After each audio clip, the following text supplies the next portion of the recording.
enigma. Nobody knows what Tzom Gedailiah is. It's a warm-up.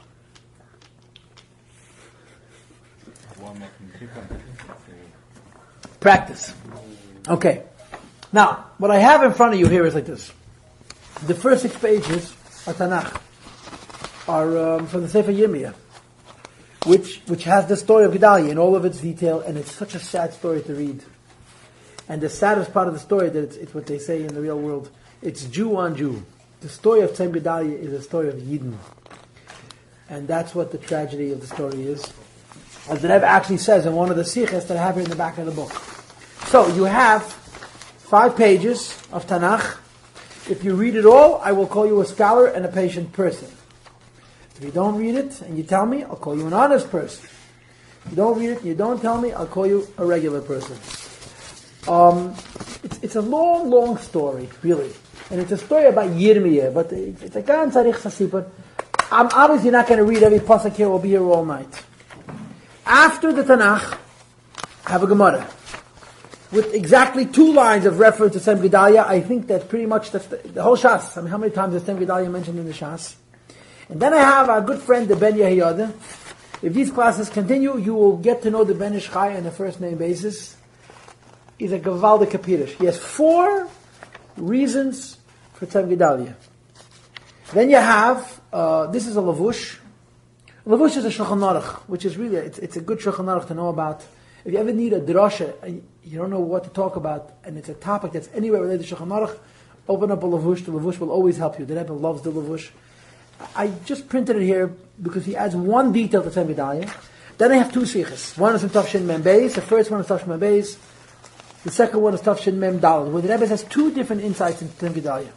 So if I may say, as an introduction to the class, our topic is, why are we fasting on Tzom Gedailiah? Gedailiah was murdered. I hate to belittle the murder of Gedailiah, but he wasn't the first person to be murdered, he wasn't the last.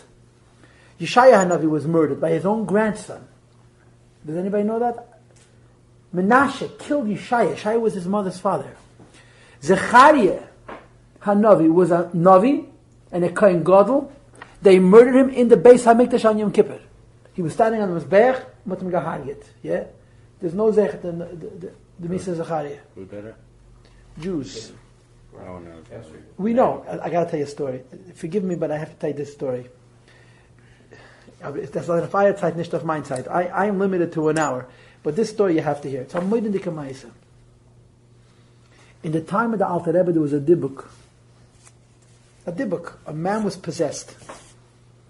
And he was speaking crazy words. And the concept of dibuk is in Kabbalah. I saw it in the Shara Galgulim. It's written about. Not every dibuk story you have to believe. If you believe every dibuk story, then you're naive. But the concept of dibuks is true. What's a dibuk? A dibuk means a person dies, the neshama leaves their guf, and they're stuck here. They can't get into heaven. So the neshama wanders. And it's a fantastic tzar for the neshama. A mourning tzar for the neshama.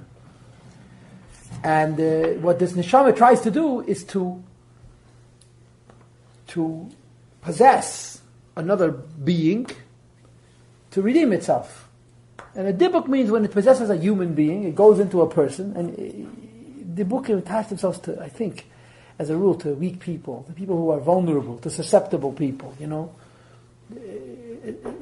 A person who is spiritually deficient, but the dibuks don't come to tzaddikim, you know what I'm saying? In any case, the time of the Alter Rebbe was a dibuk, and they brought this person to the Alter Rebbe, and the Alter Rebbe did the strangest thing. He started to speak about the killers of Zechariah. He asked who they were. Listen to the story. And he started to be malamet chus on them. He started to say how what the killers of Zechariah did was an act of self-sacrifice and mesiras nefesh. Havos. Because Zechariah was supposed to say a prophecy about the Churban Beis HaMikdash. And the Chazal say that when a Navi says a Nevuah, once a prophet articulates, speaks with Dibur, the words of the Nevuah, they have to come true. So, Zechariah was going to speak about Churban Abayis. The moment Zechariah would speak about Churban Abayis, the prophecy of the Churban would be brought into the world. So he had a problem. He has a chiyuv to say it. Akovish nevuase is chayev misa. Navi suppresses his prophecy is chayev misa. He didn't want to say it. The Yidden sensed that he's something that he has to say that he doesn't want to say, so they did him a favor and they killed him. So the Alter Rebbe said to him, on the murderers of Zechariah. And the Dibuk left. The Dibuk departed from this person. So the Alter Rebbe said that this Neshama was one of the murderers of Zechariah that's been rolling around in Elam Hazeh for over 2,000 years without an aliyah and a tikkun. And the Alter Rebbe, with his little pshetel, found a way of giving him a limit chus and his neshama went into Gan Eden. Those were the killers of Zechariah. But there's nobody fasts on Zechariah's yard site. You know when Zechariah was killed? I told you he was killed Yom Kippur. But I mean, it's mentioned in the Sefer of Eich, in the Kinnis. We constantly make reference to the murder of Zechariah. Why do we fast at Gedailiah? Why? What happened? What's the big deal? Anybody? The last Jews in Israel. That's when the leader got killed. So that the Beis Rivka was destroyed. Millions of Jews were killed. We fast Tisha B'Av. What's Sem Gedailiah? The final touch. It actually had to leave the land. That happened on Sem Gedailiah. So it's not the death of Gedailiah. It's what came as a result of the death of Gedailiah. Okay, would you hear this pshat? It's a good pshat. I like it. Anybody else have a different alternative, a different pshat? It doesn't make sense to say they were fasting because Gedailiah was murdered. Not that it's a small thing, but there have been other such events. So here's what we'll do. Here's what we're going to do. We're going to look at the Tanakh. It's such a political story. It's such a typically political story. It's tragic. The gist of the story is this. I'll tell you B'kitza Demaisa, and we'll read excerpts. Just a few psukim here, a few psukim there. Yirmiyah was a Navi, right? Yirmiyah, he was called Yirmiyah because his life was a bitter lev. His life was a nightmare. His life was all Yiddish tzaddis. And in the beginning of Sefer Yirmiyah, he says to the Eibishter, I'm nobody, I'm nothing. And the Eibishter says, you're somebody, you're very important. And, I need you to be a somebody. Yirmiyah was arrested by the Chod Mabayis, and the Nebuchadnezzar lets him go. And Yirmiyah remains in Eretz Yisrael. He remains in Israel with the Yishuv. And he relates the story of Gedailiah. He tells the story of Gedailiah. Gedailiah was appointed by the people of Bavel to oversee the remaining Yishuv of Yidden in Eretz Yisrael. A coup d'etat is planned. Somebody wants to overthrow him with sinister motives. Somebody comes and warns Gedailiah, you're going to be killed. Gedailiah doesn't believe him. Gedailiah is murdered by a group of people. The end is these group of people kill a bunch of people. It's hard to figure out exactly. You'll see inside what their motives are, but it's still very difficult to figure out why they have to kill so many people. In the end, there's a civil war. The Beis Hamikdash was just destroyed. Who knows how many Jews were killed? There's a civil war. Jew on Jew, there's a war. The murderers of Gedailiah are vanquished, and the people who were on Gedailiah's team won. But then they made the decision that you mentioned. And that's the critical point. They made the decision to leave Eretz Yisrael. So, look at your arrows.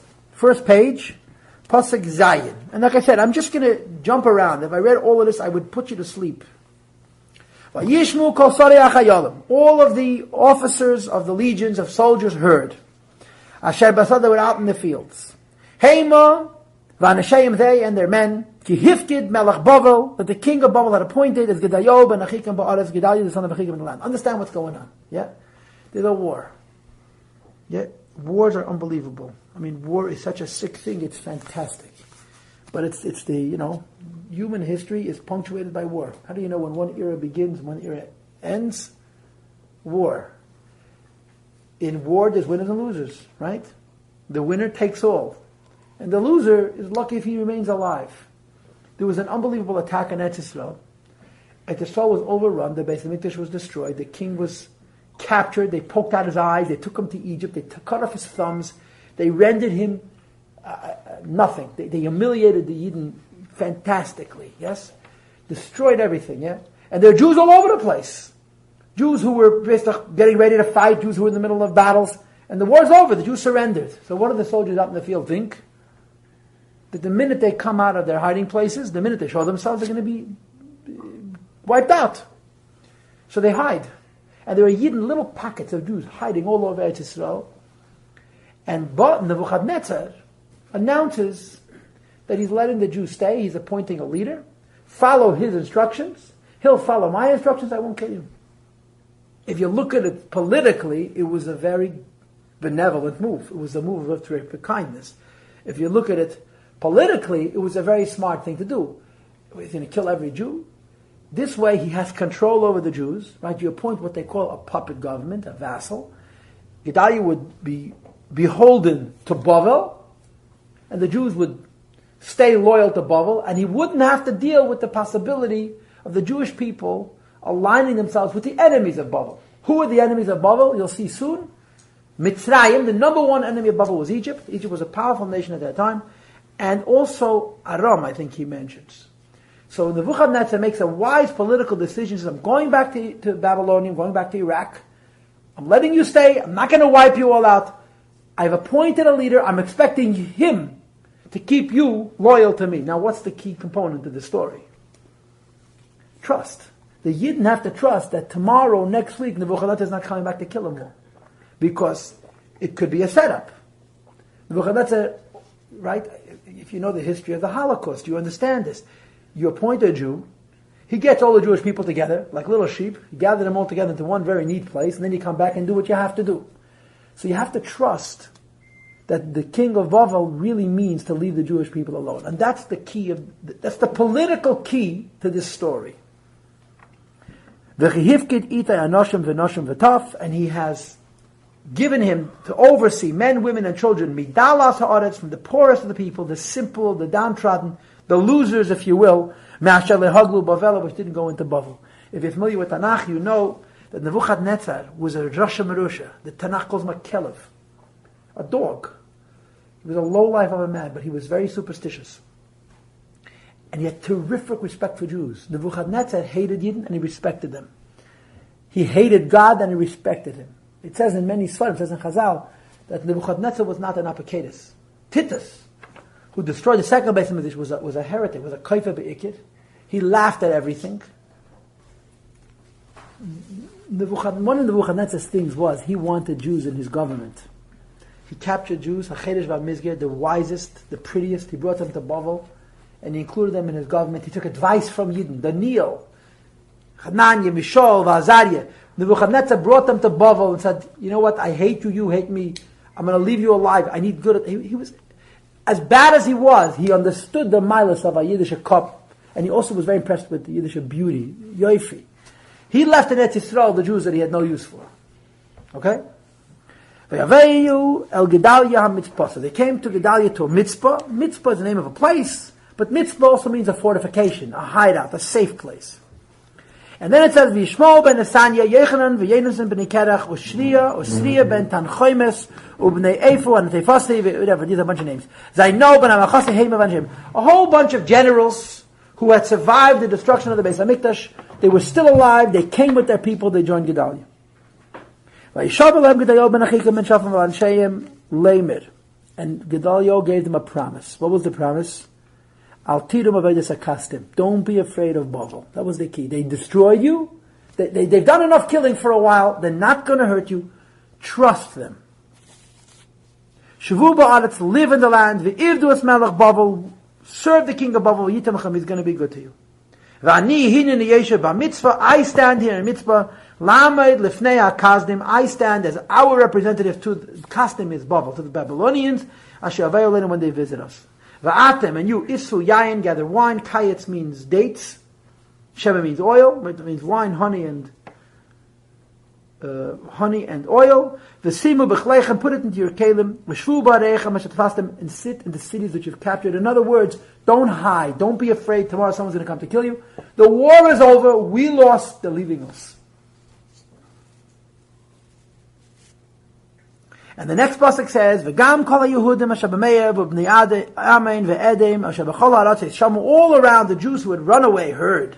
Ki nasan melech Bavel she'eris liYehuda, the king of Babylonia, had allowed the Jewish people something in Eretz Yisrael. V'hifkid aleihem es Gedailiah ben Achikam ben Shaphan v'yashuvu. They came back to Eretz Yisrael. Kol ha-Yehudim mikol ha-makom et yiditchu sham v'yaveyu Eretz Yehuda Gedailiah ha-mitzpasa. They came, and they became a community of Jews living in Israel. Now, here comes the plot. All of the generals out in the field, led by a man named Yochanan, came to Gedailiah to mitzvah, and they told him, you should know, Baalim, the king of the people of Ammon. I said, Arama was wrong. Who figured, right, these were all the enemies of Babel. Babel was the predominant nation. Babel was very powerful. And Babel had taken its power from Mitzrayim. Just a few years earlier, the most powerful nation in the world was Egypt. And the politics happens very fast. And every king who conquers the whole world, the whole civilized world belonged to Babel. And these were all players, small players, trying to see how they could undermine Babel. So the king of Ammon sent as Yishmael ben Nesaniah, who was a Jew, to kill you. They didn't believe it. Now, what was Yishmael's motives? Yishmael was a Rasha, obviously.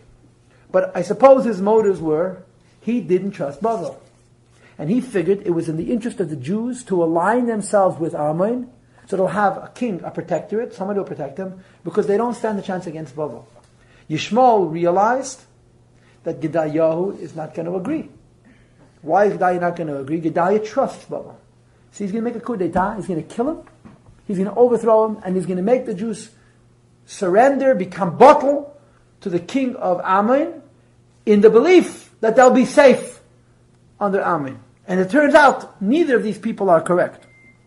And Gedailiah doesn't believe it. And it says in the Ben Yahayad on the next page, that there is no hesbid, in other words, after the Gemara, why, I'll show it to you soon, why Gedailiah didn't believe it. It was mamish min hashamayim that Gedailiah should be murdered. He didn't deserve to be killed. There was no justification for his murder. That's what he says. The reason we fast is because every tzaddik who was killed is an explanation, except Gedailiah. There's zero hezbollah why he was killed. It was just one of those things that Gedailiah didn't believe. But Yochanan ben Karach Omer al Gedailiah b'seisa. This Yochanan, this general Yochanan, says to him secretly, "I'll kill him for you. El Chana va'akas Yishmael ben Nesaniah. I will murder your nemesis. The Ishvayeda Loma Yakeka Nafesh. No one's going to know why he died. You have nothing to lose. You'll save your life. You'll lose nothing politically. Okay. V'nafeitzukol Yehuda nekbatzem elecha. And if you are murdered, there will be a scattering of all the Jews that have collected around you. V'avda she'edis Yehuda. There will be a dispersal of the remnants of Jews. You're saying a lie. What happens? You know what happens. He came and he killed him. He was a royal, he was a descendant of David HaMelech.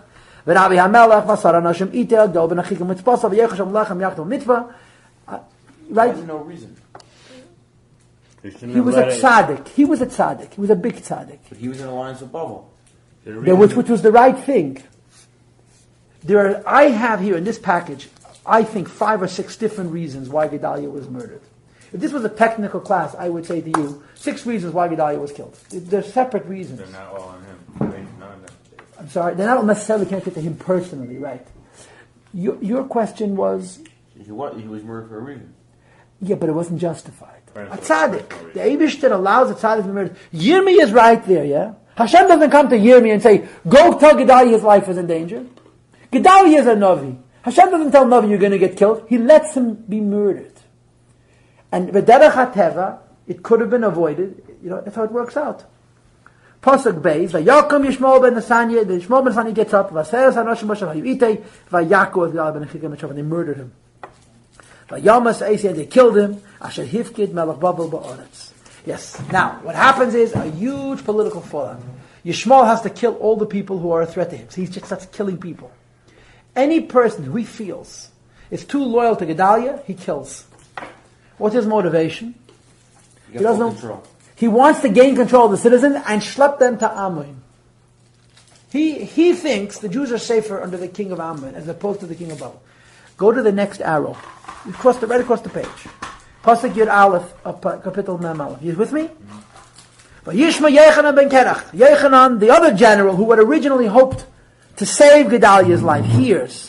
All the generals of the officers that were with him, he killed so many people. You'll read the bottom of the previous page, you'll see how many people he killed. They gathered their armies. They went to fight a war. This is brother on brother. This is Jew on Jew. The carnage the Jewish people had been through by the Churban Beis Hamikdash is unimaginable. And they're killing each other again. It's so hard to read this. Push it. It's so hard to appreciate how people could just go on killing and being killed. It's mavil. They found them. El Mayim Rab Mashav Givin. Mayim Rabim is kind of a lake in Givin, which is in the middle of Eretz Yisrael.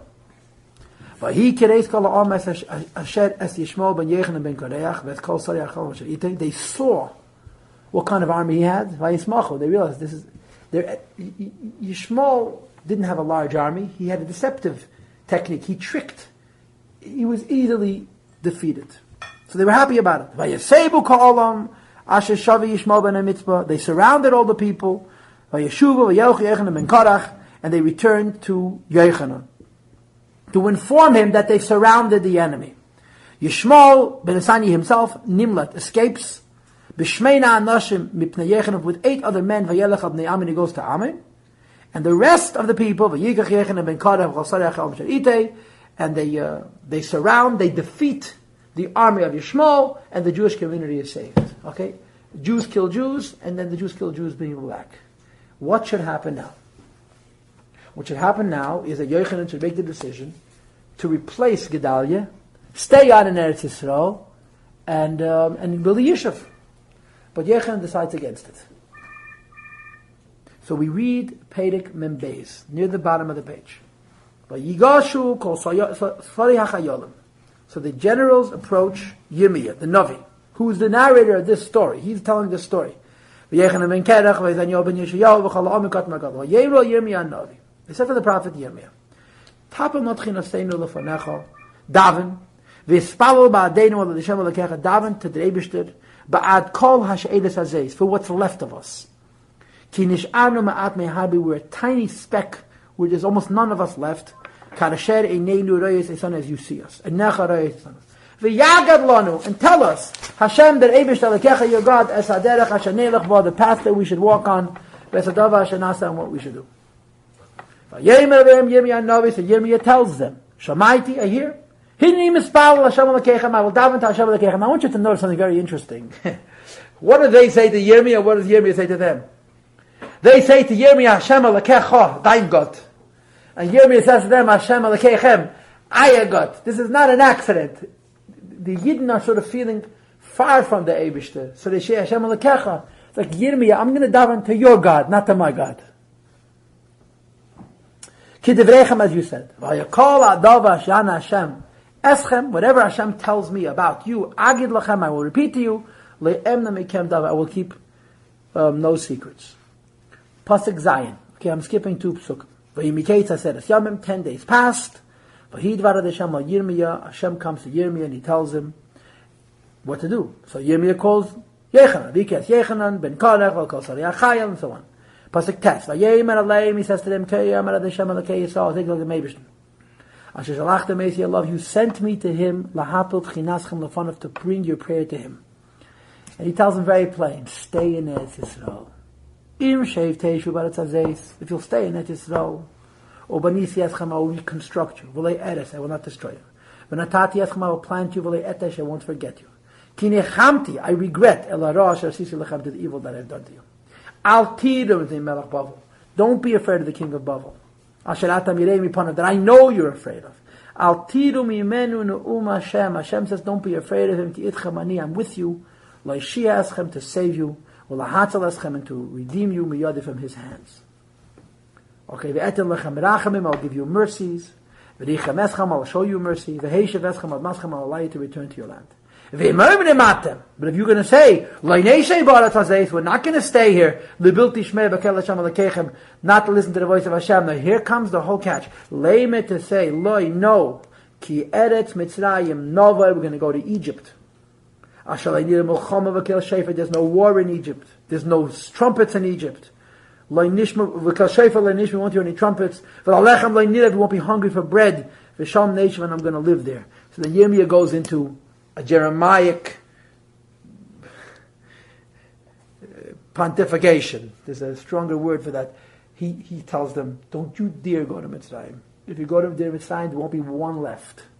You're going to die, every one of you. And guess what happened? They went to Mitzrayim. And the next two prakim, the rest of Membeis, the whole Mem Gimel, and the whole Mem Dalet, is Yirmiyah continuing his Musar. And guess what? They asked him for counsel. We're going to the Gemara now. They asked him for counsel. He gave them counsel, and they didn't trust him. Now, before we get to the Gemara, I just want to tell you a little history. A brief piece of history. Okay? Jews were exiled from Egypt gradually, right? The Aseres HaShvatim were first the two Shvatim, Reuven and Gad and Chatzah and Menashe were exiled. Then, over the course of several generations, the Malchei Asher, the kings of Assyria, exiled the Aseres HaShvatim. The Malchei Asher ruled the whole world. They were wiped out. Replaced by Malchei Mitzrayim. They ruled the whole world. Who were replaced by Malchei Bavel, who ruled the whole world for 2.5 generations. You had Nebuchadnezzar, and then he was succeeded by Belshazzar, his son, and Belshazzar was killed. Who were succeeded by Malchei Paras Umadei, a good friend of Achashverosh, yeah? Who were succeeded by Yovan, by Alexander the Great, Alexander of Macedonia. Alexander of Macedonia lived 32 years. He died at the age of 32. He conquered the whole world. From Britannia to Ethiopia to India. You had like this. You had Ashur, Mitzrayim. Where's Ashur? Assyria. Assyria is very close to Babylonia. It's the same place. It's a different culture. Assyria. Assyria. Okay. Then it was Egypt for a while. Paranechei. Then it was Babylonia. Then it was Paras Umadei, the Persians, which are across the Persian Gulf. I don't know if you've ever heard that there's two countries. Today it's Iraq. Nebuchadnezzar. They're the Babylonians. They're Iraq. They're on the other side of the Persian Gulf. They also have oil, but the other side of the Gulf. But the center was in Babel. Then Belshazzar was murdered. It went across the Persian Gulf. And Persia became the head of the world. How long did that last? Depends who you ask. According to Teda, a very short period of time. Achashverosh was Persian? Was Persia. After Persia was Yavan, was Greece. Alexander of Macedonia conquered the whole world. He was an amazing general. And, in history, he's an amazing man. Yeah. But he killed so many people. I mean, nobody pays attention. War kills people, but okay. It makes good movies, pardon my candor. But Gedailiah Gedailiah mentioned. He died at 32. It was impossible for his generals to continue what he started. He was a Superman. He was a Napoleon. He was a brilliant man. He was a very, very smart guy. So his empire was split into 3. The southern kingdom was Egypt, run by the kings called Ptolemy, or Ptolemy with the silent P. The eastern kingdom was Syria, which is the Hanukkah story. And the northern kingdom was Rome. These 3 kingdoms took turns ruling over the Jews in Israel. He started off in Rome, right? No, in Atuna, Athens. Greece. He Hellenized the whole world. The whole language spoke his language, played his music, participated in his Olympics. In other words, for hundreds of years, the Roman Empire, which didn't end till whatever it is, the 4th century, the 5th century, it's culturally Hellenist. It's Yavan. The language and the alphabet and the arithmetic and the astronomy, it's all Chochmas Yavan. And they were Apokorsim. They were atheists. In any case, the Jews at the time of the second Beis Hamikdash, in the first 100 years, were ruled by the Egyptians. The second 100 years ruled by the Syrians. Antiochus' people. The third 100 years, they were ruled by the Hashmonaim. They had real autonomy. And the last 100 years, they were ruled by the Romans, and the Romans destroyed the second Beis Hamikdash. You see the picture? It's not that complicated. But the world was changing very, very radically. Every person who conquers the world kills a bunch of people, destroys all the statues, puts up new theaters, new arenas. 100 years later, Mekum's gate. It's so hard to imagine how people could live like this. This was life. Jews lived in Bavel. Okay? The Jews were taken by Nebuchadnezzar. But many, many Jews were in Egypt. Not just from Gedailiah. Jews went to Mitzrayim before the Beis Rivka was destroyed, they ran to Mitzrayim. And by Gedailiah, more Yid went to Mitzrayim. Sorry? Rambam was much later. And the Rambam used to write in his Tshuvas, Moshe ben Maimon Hasfardi, who lives it was in a suburb of Cairo, that every day I'm transgressing 3 biblical commandments. Because 3 times it says in the Torah not to go back to Mitzrayim. And they chose to go to Mitzrayim. And they were very successful in Mitzrayim. Jews in Egypt were extremely successful. There were more Jews in Egypt than there was in Babel. The Gemara tells a story, I think it's in Masechta Megillah, but I could be wrong, that they had a shul in Alexandria of Mitzrayim, the city of Alexandria in Egypt, that was so large that they would announce Kaddish, Kedusha Baruch with flags. They had these stage posts, these bimis, they would shake a flag. The shul was so massive, the shul was so large, that they had numerous places where they would indicate where they're holding in davening. Another event that happened in Mitzrayim, not at this point but much later, was the following. You all heard of Shimon HaTzadik. I suppose you heard of Shimon HaTzadik, right? Shimon HaTzadik was the first Kohen Gadol in the time of the second Beis HaMikdash. He was a Novin, he was a Tzadik. In the Pirkei Avos it says that he was Mishyari Anshe Knesset HaGedailiah. He was the last of the Anshe Knesset HaGedailiah. He was the Kohen Gadol for 40 years. As long as he was Kohen Gadol, all the Nisim of Bayis Rishon continued. He's the Kohen Gadol that you know the famous story where he came out to meet Alexander of Macedonia. It's a Gemara. Alexander got off his horse and he bowed to him, and his soldier says, "You bow to a man? You call yourself the Son of God."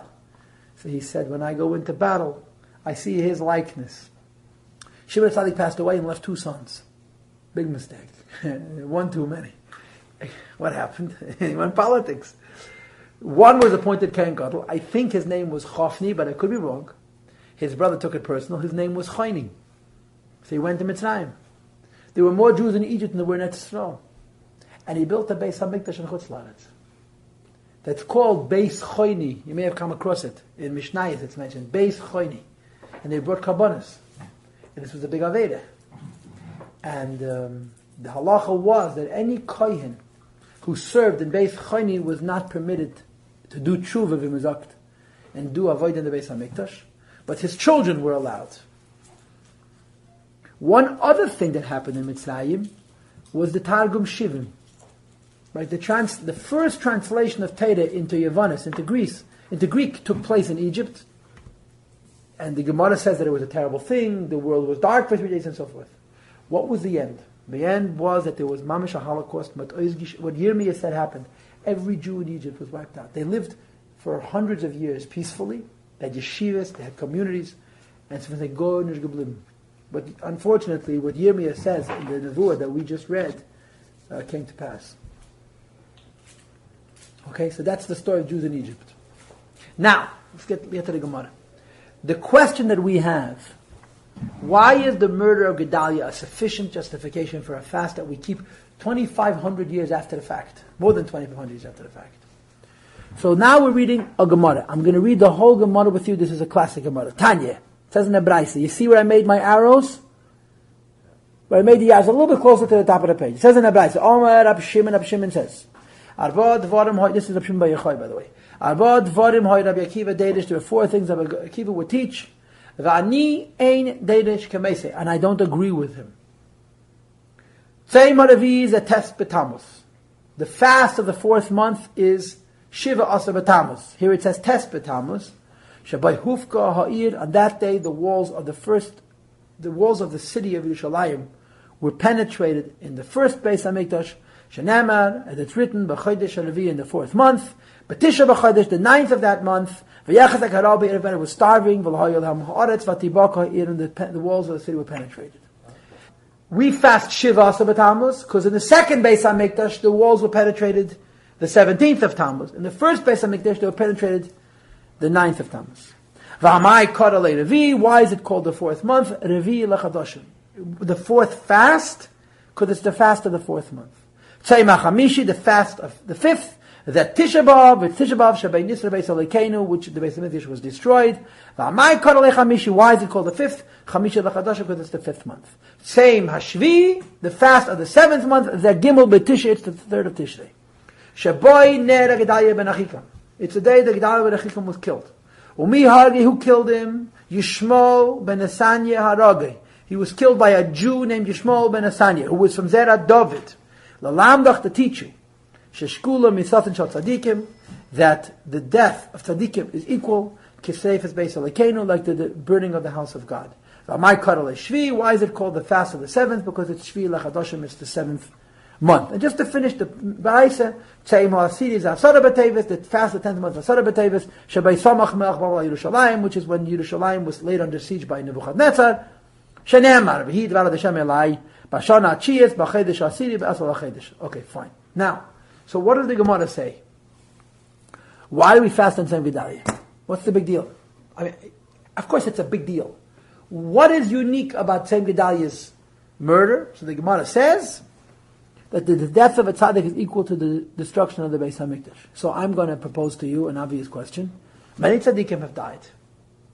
Many tzaddikim have been murdered. Why this correlation? Anybody? What do you think? Well, he said that we have no right. He had no right to kill him. There was no justification, no justice. Okay, we'll get to that. That's my next reason. Yeah, I think the reason is because it's so close. The Beis Hamikdash was destroyed. Gedailiah is killed immediately thereafter. You're crying for the Churban. Cry for this also. In other words, when we fast on Tzom Gedailiah, we're not fasting for the murder of Gedailiah. We're fasting for any tzaddik who will ever be killed. Why then? Because 2 months before the Beis Hamikdash was destroyed. Now a tzaddik is killed. Vein nachamo. You follow? I think this is the pshat in the Gemara. Maybe. If you don't like my pshat, you're welcome to disagree. Gedailiah was killed so close to the Churban, it underscores, it brings out how terrible it is to kill a tzaddik, just like it's terrible to have the Beis Hamikdash destroyed. Einach hanami. We should fast for Zechariah. We should fast for Yeshaya. We should fast for him. It's a fellow tzaddikim who were killed in history. But this came so close to the Churban, it tells us how terrible Misas Tzadikim is. So we fast. And this is the point. Life is chaotic. So many tzaddiks are happening. So one more tzaddik happened. And we're going to fast now. Because this will make the point that the death of a tzaddik is a big deal. Whenever. If a tzaddik dies in peacetime, obviously it's a terrible thing. Because in peacetime, people don't expect people to die. You know, in times of war, unfortunately, the value of life changes, you know? So, the fast of Gedailiah underscores that even in the worst of times, one more tzaddik died, we have another reason to fast. Anyway, you don't like my reason, fine. I got a list. Turn the page. This is the Ben Yehoyada, the Ben Ish Chai. He brings 3 reasons, and then he's kind enough to put the Kabbalah in the second paragraph, so he's warning you before he confuses you. I'll start from the beginning, just quickly. Hiksha Turei Even. You see where I'm reading? Turei Even. You know what Turei Even is? The Turei Even, this is the, whatchamacallit? No? The Neder B'Yehuda. He wrote a Pirush on Masechet Rosh Hashanah. Lamai Yitzrich Lahavir Davazeh. Why is it important for the Gemara to point out that he was killed by Yishmael? Ve'ed, moreover, Davazeh B'Furashu, because of its explicit in the Tanakh. Why does the Gemara have to say it? And he brings 3 points. The Ben Yehoyada says 3 reasons why there's something distinct about the murder of Gedailiah, and specifically that he was killed by Yishmael ben Asanya. Why the Chachamim declared a fast for the murder of Gedailiah? They did not declare a fast for the murder of other great tzaddikim. Which is why the Gemara has to tell us the obvious. Yishmael ben Asanya shahaya Yisrael. What separates the murder of Gedailiah from many murders of many big tzaddikim? Ayidatem gahargit. A Jew killed him. Nishtam Ayid, a Yid from Malchus Beis David, an important man, one of the generals of the surviving legions of the Churban. He killed him. That's reason number 1. V'gam. Number 2. The murder of Gedailiah was a pure bad choice on Yishmael's part. There was no decree in heaven for Gedailiah to be murdered.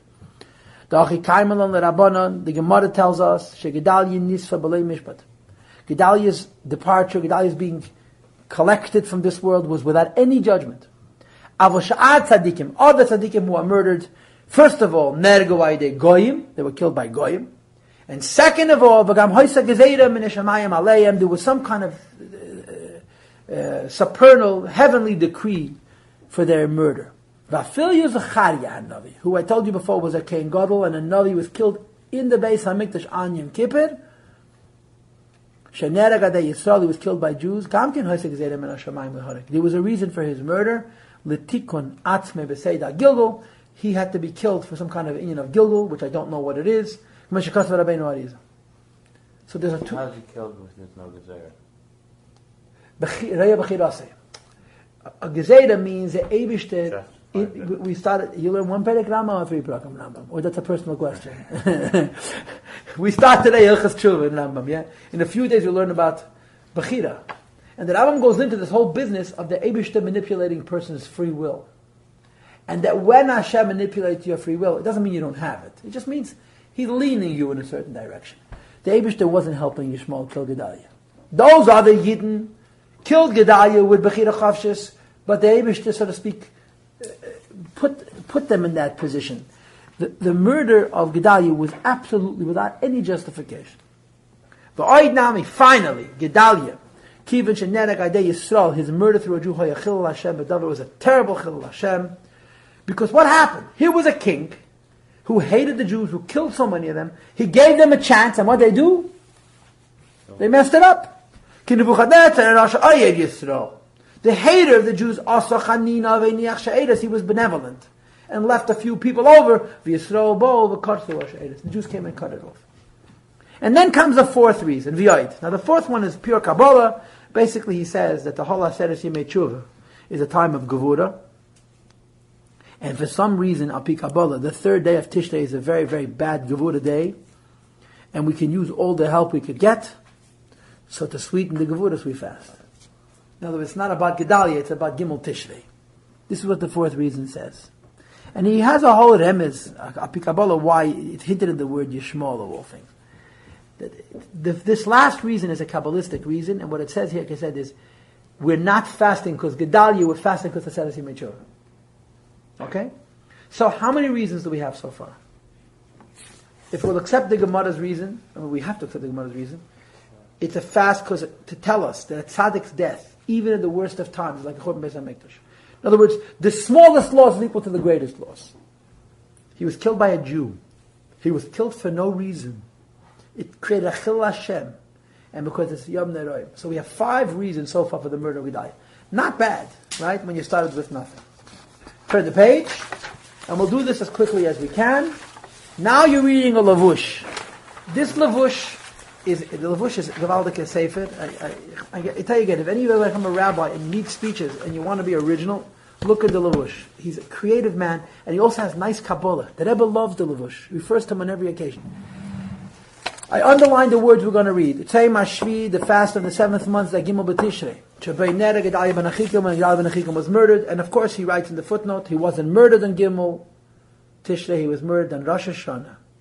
Could even be the first day, but it was pushed off because he can't fast Rosh Hashanah. And he brings the Lashon Gemara. Oshkula Misas Tzadikim Kesreifes Beis Halakenu. The death of a tzaddik is equal to the burning of the Beis HaMikdash, which is the Gemara. And he adds a 6th reason. V'oid. His death was not an end, it was a beginning. Gedailiah died, and it precipitated, it ushered in a cascade, a torrent, a domino effect of tzaddis. So we're not fasting for the death of Gedailiah per se, we're fasting for the death of Gedailiah plus everything that followed. Okay, so again, if we like to show off in Lashon Gemara, Kiruchya, Leichel, Velezel, to enumerate, we have 6 reasons for the death of Gedailiah. 6. Now we have 2 sichos. 2 sichos. One is from Tafshin Mem Beis, and the other is from Tafshin Mem Dal. The Tafshin Mem Beis sicha is straight from the Ben Yehoyada, nothing new. Okay, and page 17 in the Sikha, I made an arrow by the hay, but we're going to read the second paragraph. Vehine. You with me? Vehine yema tainas deshlishi betishrei. The reason we fast on the 3rd of Tishrei, Nikvat was fixed. Lefisha beinera Gedailiah ben Achikam. Gedailiah ben Achikam was murdered. V'nichba gechal Yisrael, and the coal of Jewish life was interrupted. Ukumasub betanach. Shariga Gedailiah ben Achikam, the murder of Gedailiah ben Achikam, hoisa yedei. Yishmael ben Asanya was through Yishmael ben Asanya. Shayim Ezer HaMalucha, he was from royalty. Tmura Zois, Shahaya Tzarech Le'esnai, Ve'efen the Avas Yisrael, rather than behave in a fashion of Avas Yisrael, V'yahavta L'recha Kamoicha, Hoysahan Hagasa, he behaved Ve'efen Havchi Mamish in the absolute opposite way, Ad Laharigas Gedailiah ben Achikim, to killing a Navi. Zois Meres, in other words, Hamu'ura, the event, Shebesibosei Nikpa Yema Tainas Deshlishi B'Tishrei, why we fast on the 3rd of Tishrei, who? Heder ha'inyan, the Avas Yisrael, is because a Jew killed him. It's the opposite. It's the polar opposite of Avas Yisrael. Okay? It's the opposite extreme of Avas Yisrael. Sure. So this Rebbe Sikha right here, I would propose to you, is essentially the Ben Yehoyada. Right? Now comes the 7th reason. Okay, so we're on page 74 now. This is from Tafshin Daled Mem, 2 years later. You see where I made the arrow, right? Taychin HaMa'ura, the content of the event. Shabavure Nikba Tzem Gedailiah, why we fast on Tzem Gedailiah. Shabaynere Gedailiah ben Achikam, V'nichba Gechal Yisrael HaSheretz, which is Lashna Gemara in Rambam. Hedine. La'achere Chorban Beis HaMikdash V'galusim Shalei B'nei Yisrael D'vechet Melech. The Jews were, Beis Mikdash was destroyed. The Jews were exiled. Nisharu Adayin Yehudim Beit Yisrael. There remained a group of Jews in Eretz Yisrael. And look at the words of the Rebbe. Vayu kulam, vayu mulukadim kulam be'efen shalachtus, misvive shal maneg Yisrael. They were gathered around, they were mobilized in a unity around the Jewish leader, Gedailiah ben Achikam. Aguda, achas, lasa, estetzenecha, balev, shalom, they were one ego to do the will of the Eibishter. Leirak pnimiyas ha-neshama, shehi tamad bishlei Musa, not just on the neshama level, we were always one. Elagam be'peil u'begola, they had one rebbe, he was one leader. He unified them. There was cohesion. There was achdos. Page 75 at the top. Nasan she'edis liYehuda, the Eibishter gave a remnant, a residue to Judah. He appointed over them as Gedailiah ben Achikam. The Jews returned from all over. Where they had been scattered. They collected. This achdus continued ad le'me'ura, until the event Shayim Yishmael ben Asanya. Shabur me'ura zeh nikpat tzem Gedailiah. The murder of Gedailiah, which was achieved through Yishmael ben Asanya, is the reason we fast. Because it wasn't the death of a man, it was the death of an era and a circumstance. It was the worst kind of galus. It created a circumstance of dispersion, the opposite of achdus. The leftover Jews megalos bubble. They were unified. And now they were scattered. Okay? So the Rebbe says, Nacha Kretch. The Jews were gathered, they were collected in Eretz Yisrael, and they were finished. There was no Achdus Yisrael. So this is l'chayda a 7th reason. This is a 7th reason. Now, I want to share with you my own thought. But I believe that this is the kavanah of the Sikha, but maybe I'm embellishing a little bit too much. It won't take me more than 5 minutes, and I want you to entertain this. In addition to everything we just read, I want you to think about this. Okay? The Gemara says that when the second Beis HaMikdash was built, the young people were dancing and the old people were crying. They're building the Beis HaMikdash. Melech Paras gave them permission to build the Beis HaMikdash. It's a great event. It's a great opportunity. And the Alta Veinen, the old people are crying. So the young people turn to the old people and say, what are you crying about? It's a great day. We're building. So they say,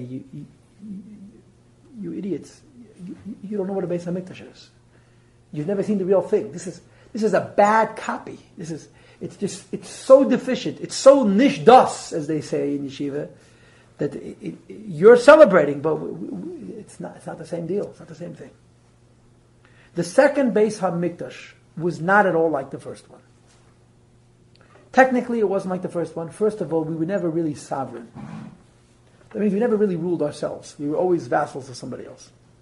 Second of all, there were the 5 holy artifacts that were missing: the Aron, the Kapetis, whatever it is, the stick of Aron, the Tzensenes Hamon. There's a whole bunch of different ways of figuring them, but the 5 holy things were missing. And the Rikir is the Gedailiah. In the second Beis Hamikdash, Hashem was not revealed like in the first Beis Hamikdash, not at all. The Shechin in the second Beis Hamikdash was vague. The first Beis Hamikdash was a time you went to the Beis Hamikdash, you saw Hashem. I can't tell you how the Eibishter looks. I'm not allowed to reveal those secrets yet. But Yidden went into the Beis Hamikdash. The Gemara says, "Kishem shabal lirois kach bal lidus." You walked into the Beis Hamikdash, you saw the Eibishter with Gedailiah. Included in this was the prevalence of Nevuah. In the time of the first Beis Hamikdash, there were prophets a dime a dozen. According to the Gemara, over the course of 1,000 years, from Moshe Rabbeinu till now, till then, there were 1.2 million Nevi'im. That's in the Gemara. 1.2 million Nevi'im in 1,000 years means approximately 12,000 new Nevu'im a year, which means approximately 1,000 new Nevi'im a month. You understand what that means? Every day there were 33 new Jews who became prophets. They do that. Huh? No. Prophecy was a way of life. We have in Tanakh 48 prophets, 48 men and 7 women, the Gemara says. They were communicating prophets. Most prophets, Hashem spoke to them for them. It wasn't Machon for messages. Prophecy was a state of mind. Prophecy was a way of life. These were heilike tzaddikim. You know, just tzaddikim that started all over the place, but they weren't nisted. Just holy Jews who were connected to the Eibishter.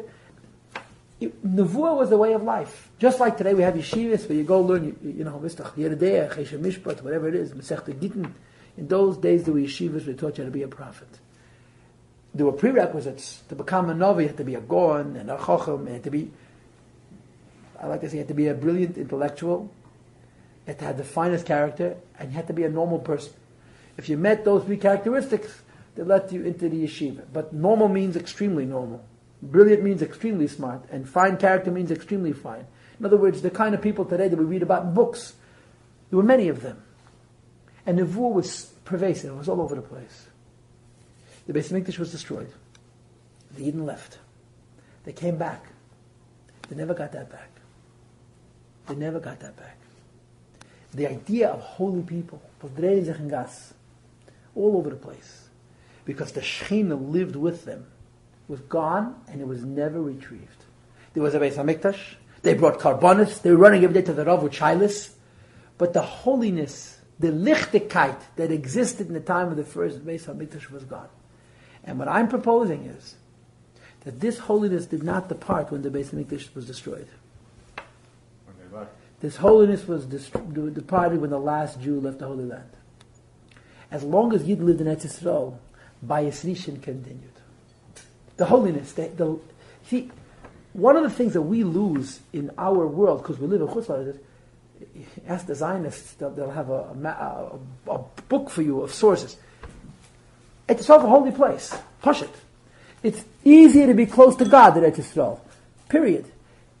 The combination of Yidden, Eretz Yisrael, Beis Hamikdash, led to a circumstance of Gedailiah Gedailiah. The murder of the Gedailiah caused the interruption of life in Eretz Yisrael. It was never the same. It's not going to be the same to Mashiach. We have a reason to cry for Gedailiah's murder right now. Because the Gedailiah that was so normal in the time of the first Beis Hamikdash didn't end with the Churban. It ended with the death of Gedailiah. The last Jew leaves Israel and it was over and he never got it back. Now, what's my source? I don't have a source for this. But I do have a source by the second Beis Hamikdash. The Gemara says about the second Beis Hamikdash, and if I had more time to waste and more paper and ink, I'd print more copies to give you. Vateichel, Vatisba, Vatoiser. Where's the pasuk? Vateichel, Vatisba, Vatoiser. It's in Rus. She ate, she was satisfied, and she left over and she brought to Naomi. Remember? Okay? So the Gemara says she was the grandmother of David HaMelech. Okay? Vatoichel, she ate, Vatisba, and she was satisfied, Vatoiser, it was leftovers like the Gemara Ad Yemei Rebbe. Rabbeinu HaKadosh lived about 100 years after Churban Bayis Sheni. And the Gemara says Ad Yemei Rebbe there was still the oil of Bayis Sheni. The point is the Beis HaMikdash is destroyed, but the energy of the Beis HaMikdash continues. Now, listen to this. Jewish people lived in Eretz Yisrael after the second Beis HaMikdash was destroyed for about 300 years. No, not less than that. 200 years, okay? 250 years. Till the Siyum of the Shas Yerushalmi, right? Why was the Yerushalmi, why did they close the Yerushalmi Shas? Why did they end it? It was 100 years before the Babylonian Shas. Because the Jews knew they're being kicked out of Eretz Yisrael. The Roman Empire had become Christian. Yeah, clearly they stopped producing. It wasn't like they closed the shop. No, they closed shop. They got everybody together. Everyone said what they knew. They wrote it down and they sealed it. Over, no more. Just like Talmud Bavli was ended officially. It wasn't a mistake. It wasn't an end of an era. It was an anticipation of an end of an era. They saw the end of an era and they preempted it. Had they not written it down then, it would never have been possible to write it down. Yeah. The Jews lived in Eretz Yisrael. The Romans became Christian. And then the Christians became fanatics. They made Yoshkin the son of God rather than just a prophet. The number one enemy was the Jews. The holiest land was Israel. They kicked the Jews out. The last generation of Jews who lived in Israel for hundreds of years, till the Muslims let the Jews back in. We're talking about history spinning. For 600 years.